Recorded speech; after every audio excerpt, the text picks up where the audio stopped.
अस्सलाम वालेकुम नाजरीन, FMU के इस चैनल में खुश आमदीद। सोशल मीडिया पर एक खबर वायरल हो रही है कि सऊदी वजारत दाखिला 17 मई से बैनुल-अक़वामी परवाज़ों पर आयद पाबंदी ख़त्म कर रही है।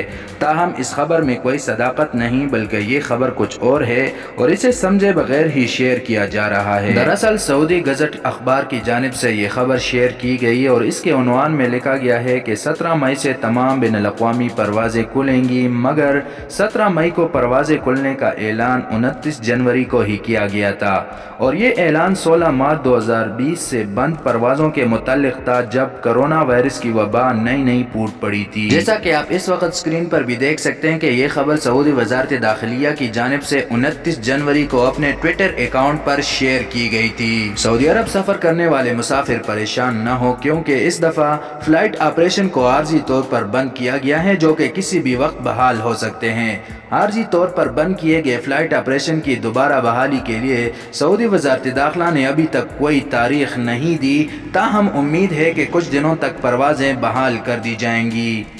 ये थी अब तक की अपडेट्स। मज़ीद मुसद्दिक़ा ख़बरों और दुरुस्त मालूमात जानने के लिए इस चैनल को सब्सक्राइब करके बेल आइकॉन को दबाएँ। अल्लाह हाफ़िज़ व नासिर।